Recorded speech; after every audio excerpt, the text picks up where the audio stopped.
Good. Kum Len and Ablat Gemara, we are up to Dav Zayin Amud Aleph. We are talking about that the significance of rain. And when we started the Masechta, we said Hashem had three keys, and one of them was Tchias HaMeisim, and one of them was the key of life and the key of rain. Was telling us here how significant the ability, the capacity to make it rain. So we are up to. We compared it to Matan Torah, and then we went that's even greater than Matan Torah, because in the Parshas Zino it says Yarav Kamotar Lichi, that you're comparing Lichi, my Torah, to Motar, which means that Motar is even greater than that. So we started learning about a Talmud Chacham, so let's continue learning here. Rava Rami, about 13 lines on top of the page, right in the middle of the line. Rava Rami, Rava actually asks this in the form of a question. See, it says in one passage, Yarav Kamotar Lichi, that one that you should rain like rain, that it should drop down like rain, my Torah. Uksiv, and elsewhere it says, Tizal Katalim Rosi, my word should be like dew. So Im Talmid Chacham Hagen, if this teacher like a Talmid Chacham, then it's Katal, it's like dew. That's necessary. In lab, Orfeo Kamot. This is where you pointed out Rashi yesterday. He used a very harsh expression, which is pronounced his life, like violent rain. Tanya, we learned that Rabbana said, whoever learns Torah, Lishma, Torah for the right reasons, Torah the Torah becomes like an antidote for all ailments. Remember, it says 8, Chaimi, it's a tree of life for those who hold on to it. And it says in the Pasuk as well that that this should be a cure, and it will be for internal, it should be a cure for inside. But it says, whoever found me, found life. So that's all good. But if you learn Torah, but not for the correct reasons, nas is like some mothers. It becomes like poison. Shnema, it says, Yarev kamot lishma. Torah is like Yarev. The ein arifa l'harega. Arifa could be also like negla rufa. It can mean you can connote putting an end to the life. Shnema, it says, but arfa shama se egla banachal. You should break the neck by the nachal. So we see from here that Torah can be either one, depending on who you want. Taisa already wants to define what does Shalei Lishma mean. There's actually an intermediary step between Lishma and Shalei Lishma. Because in other places we had Psachim, it's better to do mitzvahs even Lei Lishma, and eventually you'll do Lishma. So there's two kinds of Lei Lishma. There's a Lei Lishma where you do it because you don't have the right reasons in mind. You want covenant. You want to get a good wage. You want to get a good position. That kind of Lei Lishma is not Lishma, but it's not Lei Lishma that you get Salam Malas. There we say, learn in Mitzvah, Hamoy Shabbat, Machzal and Mutzvah. Torah will bring you back to the right direction. But if you learn Torah lekante, if you learn Torah to use the Torah against, be able to find all the points in the Torah against things or to mock and so on and so forth, then it says this thing that we learned right here.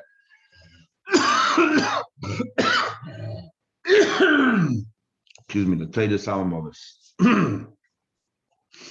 Rabbi said to listen, I want to come along and teach you something. I feel very weak. So he said to him, okay, let's say something like that to him. It says the Pasuk that a person is compared to a tree in the field. With a person compared to the field, it's a tree. How? Because it says in the Pasuk, there's two kinds of trees. It says, if it's a fruit-bearing tree, you should eat from the tree and don't cut it off.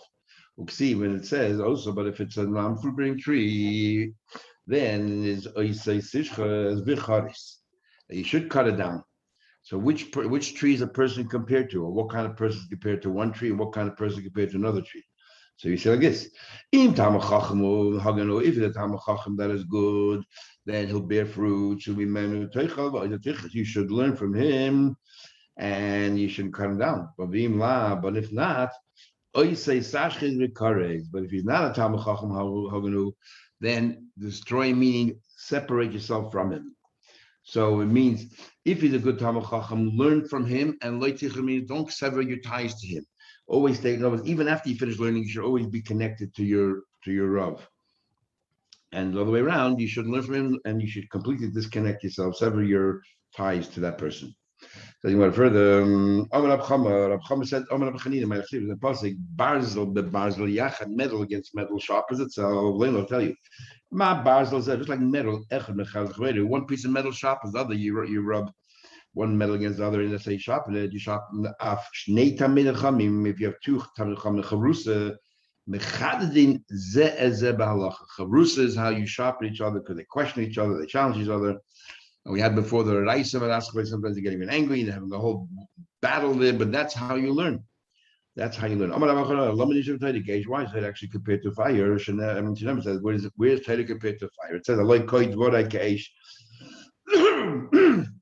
my words are like fire. No, Hashem says, the I'll tell you, Ma just like fire, ain't no daily chidi. If you light just one piece of wood, it won't go very far. Cannot exist on its own. You need chavrus.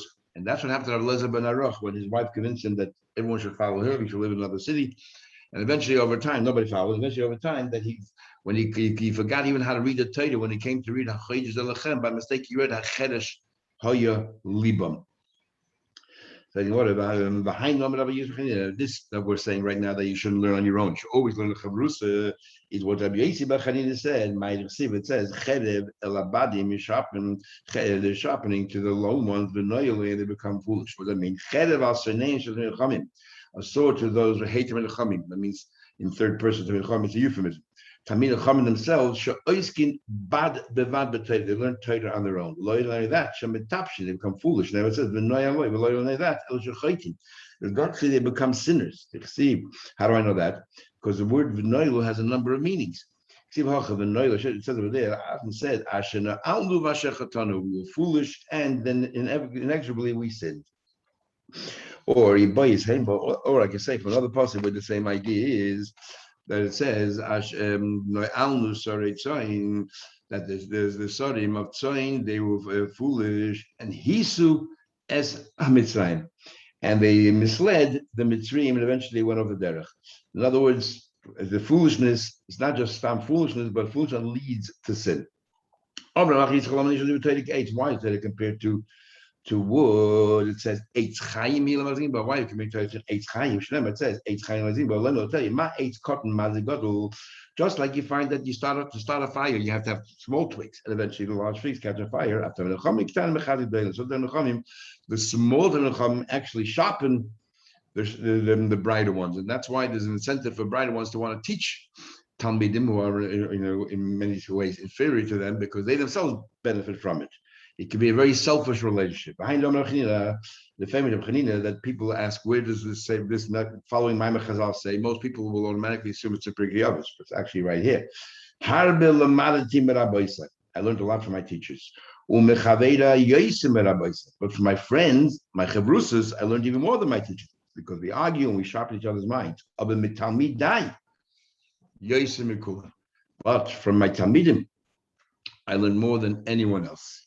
Because talmidim ask questions, and I can tell you I'm a teacher for a long time, and sometimes your talmid asks a question that you think to yourself, what a brilliant question, and I should have thought of it myself. It's such an obvious question, and yet they're the ones who pick it up. They see the things the way they are. They haven't yet been corrupted. As we get older and we learn, we've sort of I guess we've gained certain skills, and we've learned how to see the world through a certain perspective. And a Talmud who hasn't learned as much, therefore they still can think in a very open-minded way without being corrupted. Shlomo Aryeh once said that the worst enemy of learning are Sfarim, because they give you the answer and they teach you how to learn, and they give you their way of learning, and you really should be learning your own way and figure everything out on your own. Like the Shalom HaKadosh writes in great length how he used to learn a piece of Gemara. It took him years. It took him, I think they wrote here, he learned like 7 blots a year. Because every time we asked a question, he would first try to answer himself. And if he got the wrong answer, he would say, why didn't you answer my answer? If he got the right answer, he'll say, what do I need to answer for? What do you think Gemara for? If the Rishaya can figure it out, what do you think Gemara for? And that's how he started learning a piece of Gemara. And after he finished the Gemara, he went to Rashi. And if Rashi doesn't learn Gemara like he did, he wants to know why. And if Rashi did learn Gemara like he did, he wants to know, what do I need Rashi for? I figured out myself. So he learned with a very open mind. But then you realize that you will never get through Shas that way, and therefore he changed. Anyway, so Tamid is so an AIDS cotton is madlik and AIDS goblin. It says one part it says likrat sama hasim. You should bring the water to those that are thirsty. But another part it says hoy called some anybody thirsty luchulamayim. You yourself go to the water. So when do you deliver it to them, and when do you say to them, you come and get it? Retrieve yourself. Im Talmud Hagel, if it's a good Talmud, Likrat Sameh Heitzimam, you should go out and search Talmud like Kiva. After he lost all his Talmudim, he went and he saddled himself up a donkey and he went to the south looking for Talmudim, and he got the greatest Talmud Chachamim. And the Meir and Yehuda, the Eloi, and if he's not such a great Talmud, he should come and drink water. We're not talking about a Talmud that's bad, because then you're not supposed to teach a Talmud Shein Hagen. But we're talking about a Talmud that isn't great or isn't bad, to let him come and the fact that he has to come and want to learn Torah, that in itself will improve that person, make him take Torah more seriously. You should spread your well springs outside as far as possible. And yet, that should be only for yours. In Talmud Haganu, if he's a good Talmud, Rashi says, interesting. Rashi says, if he's a Talmud, Rashi says, if he's a worthy Talmud, Emeloi, tell him Sisrei Torah, teach him Kabbalah and all that. And this is the pasuk that we use Hafatzah Mayanas when Mashiach told Baal Shem Tov that he'll come. The Rizal says that today things have changed, and today is a mitzvah to learn the Pnimius HaTorah, Sisrei HaTorah. And the Bach changes the word Sisrei Torah to Divrei Torah. It's interesting because the Bach himself was a Mekubal, and the Bach, and nevertheless, he changes from Sisrei Torah to Divrei Torah, as if to say Sisrei Torah maybe still should be a bit more discreet. Yim Lav, if he's not worthy, you should be on your own. Why Torah compared to water? See, it says, anybody thirsty, go get water. Let me tell you, and we're talking about Torah. What character traits can you compare? What characteristic of water are we comparing Torah to? Just like water, manichim mokum gavoya leaves the higher abodes, shemayim, and the whole chilim mokum namah comes to a low place. Water goes from above to below. Av divrei Torah a miskayim, and Torah also, which comes from above, will only be successful by somebody mishadaite shvela, somebody who is humble, somebody who is very humble. And we had in more Erevin, loy b'shamayim. We said there that he means a person who behaves as if he's in heaven, as if he's somebody special. He will never be successful with Torah. That's why the halach is over the Beis Hillel, because he was much more humble. And we also said Avraham, he is somebody who travels all the time, a merchant, a peddler who's constantly traveling. The famous saying, "Isafra le'saifa and Isaifa le'safra." We hand over to Zohar. That if you're a sailor, you can't be a scholar. If you're a scholar, you can't be a sailor. And Taisa brings here an interesting thing from Sifra. It says also it doesn't apply to Seichrim or Tagrin, to peddler merchants and people who are constantly traveling, and not by astrologers. They're stargazers. So they said to Shmuel, "But you are." Shmuel says he knows like the backyards of Nerdoi. You are an astrologer. He said to them, "I'm different. The only time that I ever studied astrology was when I was in the bathroom when I urinated, and therefore I never took off any time of Torah to learn that." That's what Taisa brings over here. Avdi Torah. Gemara continues further. So that's how we compare it. That's why we compare it to water. But Rabbi Yisha goes further. Torah actually is compared to 3 different liquids: mayim, water; yayin, wine; and cholov, the milk. You'll see it says water. It says in the pasuk, whoever stays to come to water. See, it says like Yaakov told his sons, he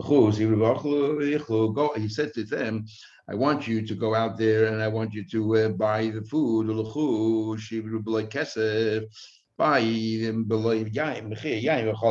want you to buy all of these things."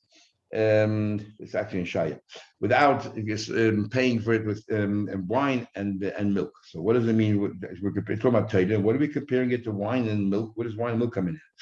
So he says it. They can only have a long longevity if they find themselves in earthenware. Same thing here. Earthenware is the lowest of all the kelim, no value. and it's not very nice. The same thing here, Torah will only last by somebody who is humble. We once found the daughter of the case that said to Rabbi Shua ben Chananya. Rabbi Shua ben Chananya was a homely person. So they told Rabbi Shua ben Chananya, she told him, how can such a beautiful chachma, because he's an extremely wise person, and we had more bruchaydas there that that he was the one who was able to debate everyone, all his contemporaries. How can such beautiful chachma find itself such an ugly case? He wasn't offended. Amalei, he said to her, Avicha, Rami Chamra b'mani de Pachra, your father, does he put all your expensive wines in earthenware? Amalei, she said to him, what else should we put it in? Amalei said, what do you mean, what else? Atan de Chashbita, you people are royalty. Ramu b'mana de Hava v'kaspa, you should place it in golden caskets and silver caskets, not in earthenware, pasnish, it's inappropriate. She went, the father, why don't you put it into gold and silver jugs? The Takim, they became sour very quickly. Also, they went and told him, told the king, so the king asked his daughter, who advised you? The king summoned Shimon Chananya, why you give such terrible advice? He said to the king, I gave her back the same advice she gave me. Well, she said that Torah would be far more successful somebody who looks handsome. So I said the same thing. Then wine would be far more elegant if it's in a golden thing, and Torah is compared to wine. So Morris asked, so the king said to Rabbi Shua, there are plenty of handsome people also who are Tamid Chachamim. So Rabbi Shua answered, havi sonu tfei hav gemid. If they would have been, let's say, be ugly, if people would look at them and find it repulsive, then tfei hav gemid, they would be big Tamid Chachamim. So it actually takes a little bit. That if somebody is handsome, cannot learn so well because they're, I guess, into themselves, and somebody who's not so handsome can learn a lot better. Taisus doesn't learn about Shadow. It's irrelevant how handsome you are. If your attitude to person's looks that you hate it means nothing to you. You're totally involved in your learning, and then somebody's handsome and so on and so forth, like Jason Masalsa Masada, you don't care. Then on the contrary, you're very successful. But if your looks play an important part, then you are not successful. I remember my yeshiva days in the late 60s, bell bottoms became all the rage. And in the yeshiva, then they would throw out any bocha who was into his bell bottoms. And the vart was, if you're into your looks, and so on, it's not so much the bell bottoms themselves, it's more the fact. But if you're so much into your chutzonius, into your looks, then you're not going to be successful as a Talmud, which is what the Gemara says there. But the Gemara, another pshat is one of these three liquids, water, mayim, and cholav, and yain. Compared to Torah, the only time they go off is if you don't monitor them and you don't watch them, supervise over them. Also, the words of Torah will be forgotten if you don't chazer it, if you don't mind it and take care of it. God will but continue talking about how important rain is and how great it is, and we should appreciate rain. When we have a drought, that's when we really appreciate rain. So he said, great is the day rain, equal to creation. Because it says in Pasuk, it rains from Shemayim above. Ushchakim Yizlut Tzedek, and Shchakim, which is another one of the heavens, is Yizlut Tzedek, will pour justice, and Tiftach Eretz, the earth will open up, the Yifru Yesha Tzedakah, and then we will spread. Yes, as a help and tzedakah and tatzmir yachid, they will grow together. And Yeshem Barasiv, I created it. Barasiv, what do you mean it? Instead of saying Barasim and Nemar, didn't say I created all of those things. He said Barasiv, I created only one thing. What did he create? Rain. And he uses the word bara, which is the same thing that he used when he created the whole world. So we see that making it rain is equal to creation, because every time it rains and the seeds come out from the ground as if it just was created brand new. Said the Gemara, Yeshua is such a great thing that even Yeshua help if multiplies then and spreads out. It says Tiftach Odes, the earth will open up, the Yifru Yesha will spread, the Yesha to help. He said. Ein hakshamim yodim. It doesn't rain. And nimchu avnasei Yisrael unless the Eden are forgiven. Shneim it says that Tzisa Shematzecha Shafta Shviz Yaakov Nasos Avoyna Mecha. I forgave all the sins of the nation. Kisisa Kol Chatav Salah. I covered over all the sins, and then the earth will do what it has to do. And therefore we say, and how what do the earth will have to do? It'll rain and things will grow. When the Eden do tshuva. You learn from there, and I'm from the following pasuk. You tishma hashemayim. He says over here that you shall listen. Shemayim shall listen. Will forgive your sins, and then the Shemayim will do what it has to do. Why are the droughts only on King's Chai who's Sainei Sheisrael clear to the Eden? You call it Sanem against the euphemism. Doesn't want to say anything bad against the Eden. They deserve to be annihilated. It says in the pasuk, see when people are thirsty or dry. Gam Chaim when it's hot, will steal the waters of the snow. Sha'oil Cheta, why? Because Sha'oil, the very deep, Cheta, they committed sins. So we see clearly that the sins is what causes that it should be dry and thirsty and so on because there's a drought. Now you bring from there, I bring from the following passage because they Krishna, yeah, and then it says, you will be annihilated because you have sinned. Ein hakshamim netzodin. You know why the rain stops? Ella b'shvil, only because bitul trumas umaises. Because the mitzvah of truma and the mitzvah of maisa is not adhered to. Shenem it says tzia gam choim. So he says so we're dashing tzia. We'll see in a minute. Tzia gam choim. It says when you're thirsty when it's dry gam choim the heat yigzlu mei mishal will steal the water of snow. What does it have to do with anything?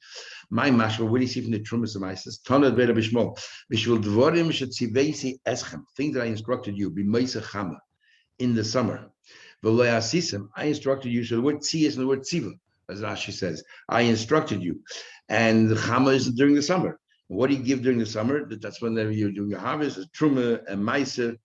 And what happened is, you didn't do that. So therefore, what I did is I stole, I stole from you the rain that's supposed to come in the winter time. In the winter. You know why it doesn't rain? Because people talk lashon harash. And then it says ruach tzafin, the northerly wind, techayil geshem stops, obstructs rain. Upanim nizamim, and angry faces. Lashon sasa. Why the angry faces? Because of lashon sasa. Because of hidden lashon, hidden speech. In other words, you're talking about other people in a bad way. It's amazing how many different reasons why he doesn't know. The bottom line of all of these things are that if there's a drought, it's nothing ad hoc. Like the Rambam says, if somebody says, well, Nika, climate change, and these things happen. The Rambam says, if anyone says that, every bad event that happens, there's a reason for it. The Eibishter makes it happen. And therefore we have to fast, the tshuva, and all of these other things that we can learn about later. So Rav Sela said rain will not stop only because of the azepar of the chutzpah yakas. Shenem it says vayimonu revim, the rain stopped. Malka is lahoya, again the two different kinds of rain. It stopped. Why? Because a meitzach isha zayna hoya lach, because you had the forehead of a isha zayna, of a prostitute, and it didn't bother you. You place it on your forehead, not only your zayna, but you make sure you put it on your forehead so everybody can see. So that is why. Any person has chutzpah. Ultimately, shame is actually a great virtue because shame keeps us in check. Even though sometimes we have impulses to do certain things, the only reason why we don't do it is because we were put to shame. So he says here, so shame prevents you from doing Aveda. But if you have no shame, then ultimately you'll do Avedis and you'll be, you have chutzpah of the goal to do Avedis and it won't bother you. It says, because it was on your forehead, you behaved like a zayna and didn't disturb you at all. Not only is it for future, also the past. Definitely you committed Aved already, because Aved itself took away your shame. It says, it says you had, doesn't say you will have. In other words, the Aved itself, what it does is it eradicates any vestige of shame. Anyone that has chutzpah, You're not supposed to call Nadi Russia. But if a person shows open chutzpah, then you can call them a Russia. Shenemar, it says in the pasuk, Heyaz ish Russia b'fanav. That a Heyaz ish, if a person has chutzpah, then Russia but ish Russia b'fanav, call him a Russia in his face. Not only you can call a Russia, you actually permitted to hate. It says inside the assistance, it says inside including Galatian, you're not allowed to hate another Jew. But if he commits Aveda, you're allowed to hate him. She never says in passing, but always part of Yeshuna. Chutz you can hate. Articulate Yeshuna. Yeshuna means to change, but don't read it change. But read it what? Yeshuna hate him. Now, Tanya already says it doesn't mean you're allowed to hate Chasam. It means hate the Aveda part of him. Hate the part that did the Aveda, but not the person himself. The rain doesn't stop only because people are not learning enough Torah. She never says, because you people are lazy, is Yama Hamikara. That Mikara normally means a roof, and Yama means it falls apart. But will dash and Bishvil because of the laziness. They didn't want to harvest Torah. Nasa Soine Shalakorish Baruch. They become Kvayochel, an enemy of the Eibishter. Moch. And mach means poor. How do I know that? It says is too poor, he cannot afford to pay his promise of his assessment. And the Mekara is referring to the Eibish, is referring to the Eibishtish. Remember, it says Hamekara b'mayim ali Yosef, that the Eibishter over there makes it rain. Ali Yosef is upstairs within the attics, and he's full of water, and you make it pour. No, the water does not come down. So anyone further, it's the following passage that it says the passage now that you didn't see any light, that boyer b'chokim is like patchwork. So you have a little bit of sun, a little bit of cloud, a little bit of sun.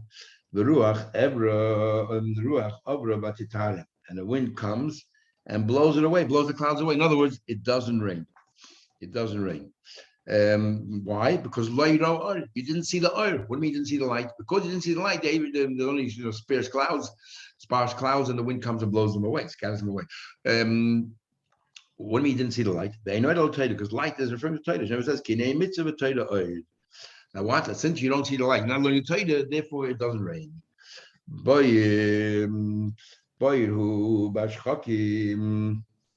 It says here that it's sort of like what do you call it? It's like a part cloud, part sun, and different patches. That means that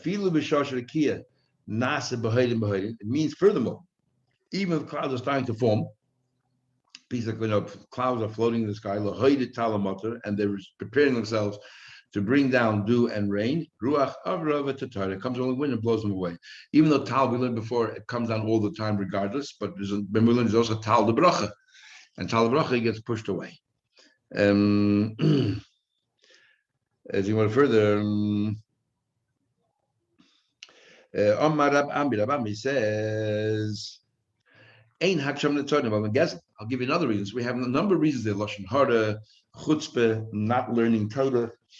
And he says there, the rain, you know why the rain stops?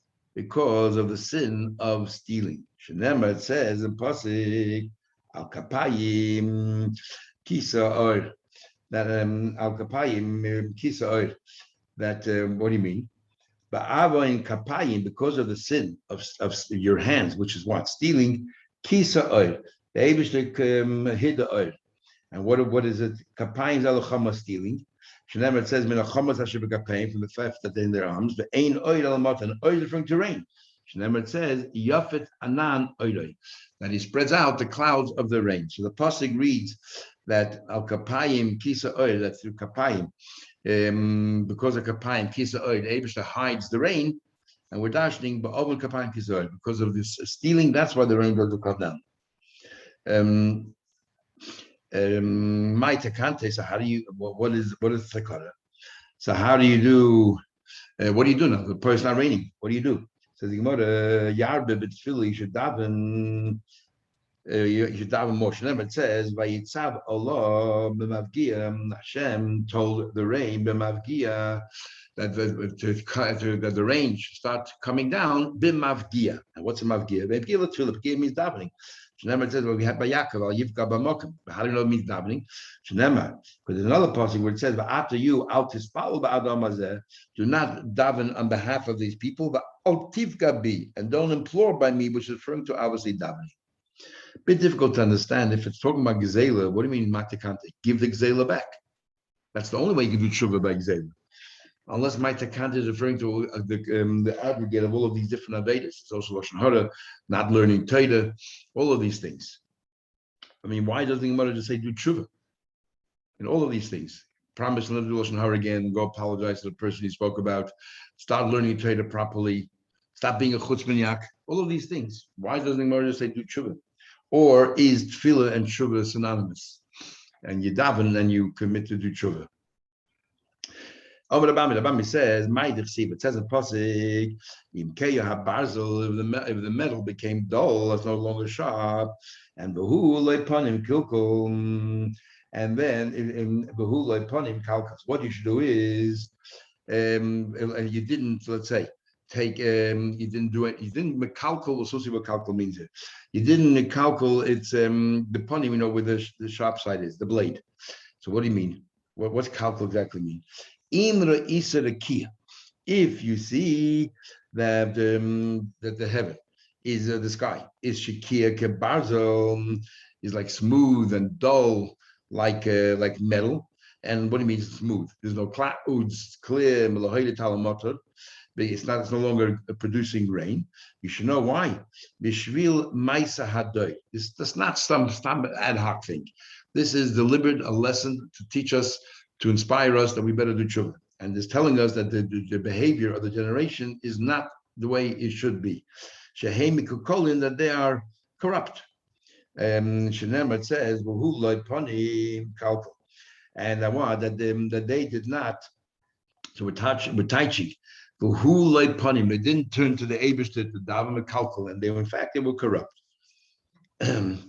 Ma takanasan. What is the takana? Is gabru berachim, that they should they should continue to daven and implore for the Eibishter for his rachmanas. Remember, it says in the pasuk v'chayolim yegabe, the soldiers should nevertheless strengthen themselves. V'yisrain hichsher chachma, but the greatest advantage is chachma, to have chachma. Surely the best thing is behave properly, then it'll rain. If you didn't behave properly, then you should daven with rachman and ask the Eibishter for rachman. And as the Rambam writes there by Tainus, it's all about shuv as well. The Shlokish says, using the same pasuk, if